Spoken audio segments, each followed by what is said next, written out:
আল্লাহর নবী সাল্লাল্লাহু আলাইহি সাল্লাম বলেন, কেউ যদি 3 বার ইস্তেগফার পড়ে এবং 3 বার সূরা ফাতিহা পড়ে আল্লাহ তাআলার কাছে সে কাকুতি মিনতি করে দোয়া করে, আল্লাহ তাআলা সব যে পড়বে 3 বার 6 বার, আল্লাহর নবী বলেন আল্লাহ তাআলা 70 বার রহমতের দৃষ্টিতে ওই ব্যক্তির দিকে তাকায়।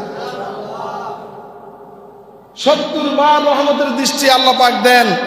এই আমল করলে আমরা আল্লাহ তাআলার প্রিয় হতে পারবো কি পারবো না বলেন?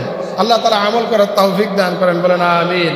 আমার বন্ধুগণ, আরেকটা আমল, আল্লাহর নবী সাল্লাল্লাহু আলাইহি সাল্লামের কাছে সাহাবীরা জিজ্ঞেস করছে, আইয়ু আহাব্বু ইলাল্লাহ, আল্লাহ তাআলার নিকট সবচাইতে ভালোবাসার প্রিয় উন্নত উত্তম আমল কি? রাসূলুল্লাহ বলেন, 1 নম্বর হচ্ছে আস-সালাতু আলা ওয়াক্তিহা, 1 নম্বর হচ্ছে যথা সময়ে নামাজ পড়া, ওয়াক্ত মতো নামাজ পড়া। এটার ব্যাখ্যায় মুহাদ্দিসগণ লিখেছেন, জোহরের সময়ে জোহরের জামাত হয়, জামাতের সাথে নামাজ পড়া। আসরের সময় আসরের জামাতে হাজির হওয়া, মাগরিবের সময় মাগরিবের জামাতে হাজির হওয়া, ইশার সময় ইশার জামাতে হাজির হওয়া, ফজরের সময় ফজরের জামাতে হাজির হওয়া। এটা হলো আস-সালাতু আলা ওয়াক্তিহা। তুমি যত কাজ করবা সকল কাজের মধ্যে শ্রেষ্ঠ কাজ, উত্তম কাজ, আল্লাহ পাকের নিকট ভালোবাসার পাত্র হওয়ার কাজ সময় মতো নামাজ পড়া। সুবহানাল্লাহ বলবো না? সময় মতো কি করা?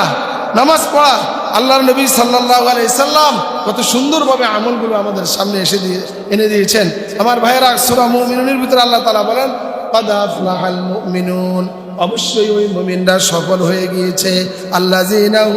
আল্লাযীনা ফি সালাতিহিম খাশিউন, যারা তাদের নামাজে খুব খুশি খুশির সাথে, বিনয়ের সাথে, ভয়ের সাথে, আল্লাহ পাকের আযাবের ভয়ে, আল্লাহর ভালোবাসায় খুব আন্তরিকতার সাথে মহব্বত নিয়ে নামাজে দাঁড়ায়। সুবহানাল্লাহ।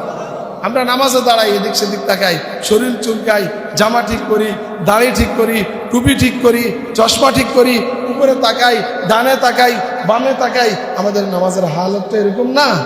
এইরকম নামাজ পড়লে তো আর নামাজ হলো না। আমার ভাইয়েরা, এই জন্য আল্লাহ পাকের ভালোবাসার পাত্র হতে চাই, আল্লাহ পাকের প্রিয় হতে চাই, অথবা আল্লাহর ভালোবাসা পেতে চাই, ওয়াক্ত মতো জামাতে নামাজ পড়বো, বলেন ইনশাআল্লাহ। 2 নম্বর আমল, রাসূলুল্লাহ সাল্লাল্লাহু আলাইহি ওয়াসাল্লাম বলেছেন, বিররুল ওয়ালিদাইন, পিতা মাতার খেদমত করা। কি করা বলেন? পিতা মাতার খেদমত করা। পিতা মাতার খেদমত তো এখন আমাদের মাঝে নাই। ছেলে ভালো ভালো খাবার নিয়ে আসে, স্ত্রী সহ সন্তান সহ ঘরে খায়, কিন্তু বাবা গ্রাণ পায়, একটু খাবার পায় না। এরকম দুর্ভোগ, এরকম কষ্ট, এরকম অপমান, এরকম লাঞ্ছনা পিতা মাতাকে দেওয়ার মতো সন্তান আমার মসজিদ এলাকায় নাই।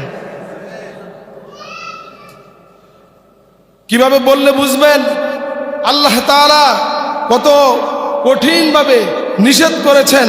আল্লাহ তাআলা বলেছেন, খবরদার, পিতা মাতা উফ শব্দ করে, দুঃখ পায়, কষ্ট পায়, মনে ব্যথা পায়, এরকম শব্দ তুমি বলবা না।